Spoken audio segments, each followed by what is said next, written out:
예, 초등심화, 고등 1등까지. 자, 1편을 안 보셨으면 1편부터 보시길 추천드립니다. 자, 이번에는 베이직 테스트 두 번째 페이지예요. 그래서 기초 문제에 해당되는 두 번째 페이지를 풀 겁니다. 자, 빠르게 한번 계속 풀어보겠습니다. 어렵지는 않으니까요. 예. 1번 그림을 보고 네모 안에 알맞은 수를 써넣어 다음 나눗셈의 몫을 구하세요. 그랬죠? 색칠이 잘 안 보이네요. 자, 색칠은 원래 이렇게 되어 있었습니다. 이렇게 되어 있고, 네, 이렇게요. 자, 여기에 해당되는 거는 우리가 개념을 우리 학생이 알고 있겠죠? 직사각형 전체가 있는데 여기가 3분의 2네요. 얘가 3분의 2고요. 나눴더니 이렇게 됐죠. 가로선을 먼저 있었고 3분의 2에서 뭐를 그었죠? 세로선을 그었죠. 세 번 그었으니까 몇 등분? 4등분 된 거예요. 그러니까 나누기 4를 했다는 얘기인 거죠. 그때 이만큼을 표현하는 겁니다. 나누기 4. 그러면 연산은 어떻게 되는 건가요? 3분의 2가 있고요. 자, 그런데 여기에 전체가 여기가 3칸, 여기가 4칸이죠. 그러니까 분모는 3 곱하기 4분의 자, 2칸, 원래 있던 2칸이 들어가는 거죠. 그래서 나누기 4가 곱하기 4분의 1의 형태가 돼서 분모는 분모끼리 곱하니까 12분의 2가 된다. 6분의 1이 된다. 이렇게 되는 거죠.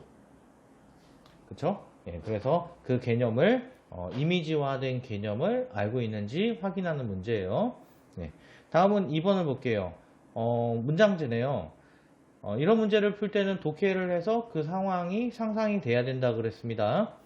자, 식빵 3개를 만드는데 밀가루가 19분의 15kg이 필요합니다. 식빵 1개를 만드는데 필요한 밀가루는 몇 kg입니까? 그랬죠? 그러니까 뭐가 피제수고 뭐가 제수인지를 알아야 돼요. 그쵸? 무엇이 나뉘어지는 수고 무엇이 나누는 수인지 3 나누기 19분의 15인지 19분의 15 나누기 3인지 어떻게 해요? 독해를 통해서요. 자, 상황이 어떤 거예요? 밀가루가 이렇게 있는데 이것들이 어떻게 될 거예요? 그렇죠? 각각의 식빵 이렇게 3개로 나오는 상황 아닙니까? 그러니까 이 밀가루를 어떻게 해야 돼요? 3등분 해야 된다는 거죠? 그러니까 19분의 15 나누기 3이 되는 거예요. 자, 아시겠죠?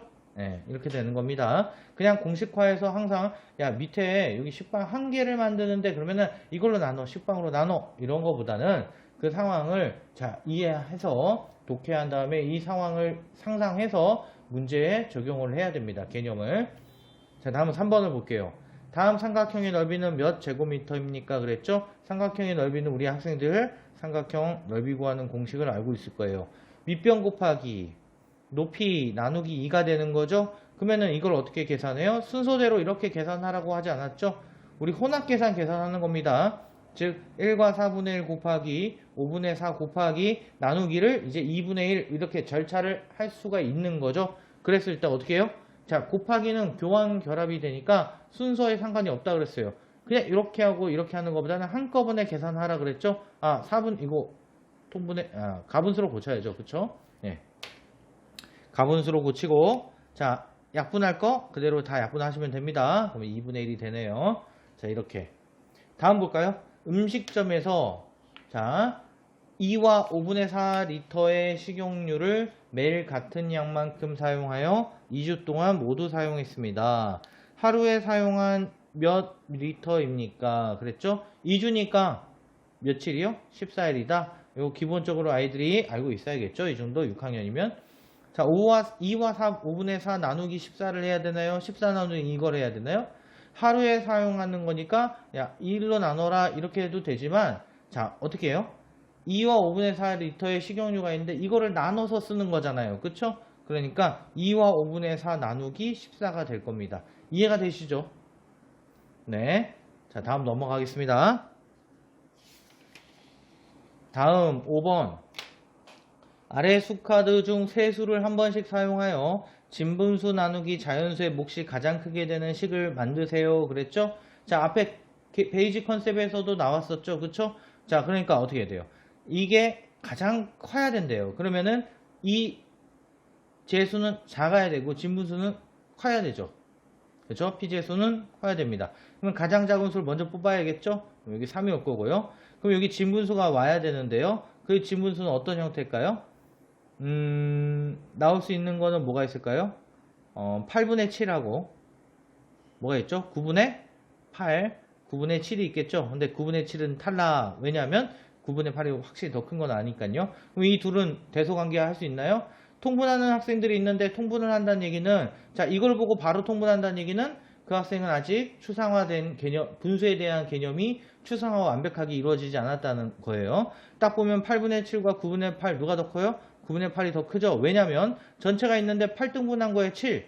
자, 우리 추상화가 되어 있다면 이걸 그리지 않아도 머릿속으로 충분히 할 수 있다는 얘기예요. 8등분이 되었을 때 7칸과 전체를 9등분했을 때 8칸이 더 크다라는 것을 우리 학생은 알고 있어야지 돼요. 그게 추상화가 된다는 얘기입니다. 그러니까 즉 9분의 8 이렇게 되는 거죠. 그게 돼야 심화 문제를 풀 수 있다라는 얘기예요. 그러니까 그것을 연습시켜야 된다는 얘기예요.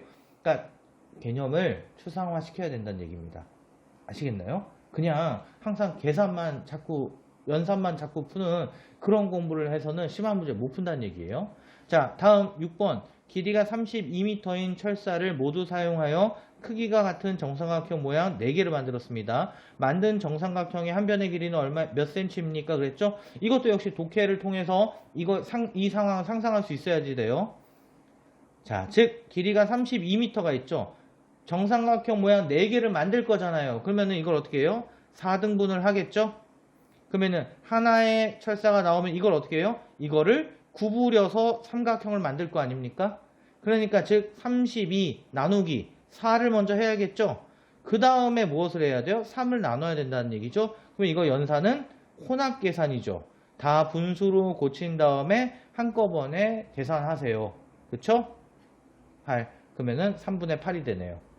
자, 이렇게 해서 기초문제는 끝났습니다. 그러니까 기초문제는 어렵지 않게 풀 수 있어야지 되죠? 당연히. 왜냐하면 앞에 개념에서 확실하게 우리 학생이 개념을 추상화가 되어 있다면 기초문제 중에 정도는 아주 쉽게 그 개념을 이용해서 풀 수 있어야지 된다라는 거고, 순간순간마다 항상 체크해 주셔야 될 거는 굳이 계산을 꼼꼼하게 다 할 필요는 없다라는 거죠. 뭐가 이루어진다면요? 그렇죠? 추상화가 정확하게 이루어져서 그 연산을 하지 않아도 대소비교라든가 계산이 충분히 이루어진다면은 그렇게 안 해도 된다라는 얘기예요. 근데 경계해야 될 거는, 그렇죠? 어림짐작해서 찍는 거하고는 구분해야 됩니다. 그거는 굉장히 안 좋은 습관이죠.